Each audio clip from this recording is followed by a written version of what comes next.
ரொம்ப வருஷமாக ஆண்ட்ராய்ட் ஃபோனோட இந்த ஹோம் பட்டன் நம்ம அழுத்தணும்னு வச்சுக்கோங்க, அங்கேருந்து உங்களுக்கு கூகுள் அசிஸ்டன்ட் வரும். அதைத்தான் ரொம்ப வருஷமாக நம்ம பயன்படுத்திக்கிட்டு இருந்திருப்போம். ஆனால் காலப்போக்கில் என்னாச்சுன்னா, ஏஐ வந்ததுக்கப்புறம் கூகுள் என்ன பண்ணிட்டாங்கன்னா, அந்த இடத்துல ஜெமினியை வந்து லிஸ்ட் பண்ணிட்டாங்க.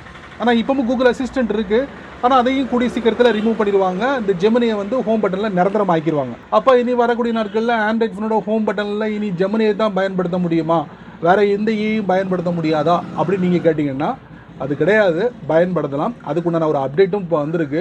அதில் ஒரு ஃபேமஸான ஏஐ வந்து நீங்கள் பயன்படுத்த முடியும் உங்கள் ஆண்ட்ராய்ட் ஃபோனோட ஹோம் பட்டனில். அது வேறு யாரும் இல்லை, நம்ம சாட் ஜிபிடி. ஆமாங்க, சாட் ஜிபிடி இனி உங்கள் ஆண்ட்ராய்ட் ஃபோனோட ஹோம் பட்டனில் பயன்படுத்தலாம் அப்படின்ட்டு இருக்காங்க. நீங்கள் லாங் ப்ரெஸ் பண்ணிங்கன்னா சாட் ஜிபிடியும் பயன்படுத்தலாம் அப்படின்ட்டு இருக்காங்க. சாட் ஜிபிடி மட்டும் இல்லை, ரீசெண்டாக அமெரிக்காவில் ஒரு ஃபேமஸான ஒரு ஏஐ, வாய்க்குள்ளே நுழைய மாட்டுக்கு, இருந்தாலும் அதை நான் உங்களுக்கு சொல்லிடுறேன்.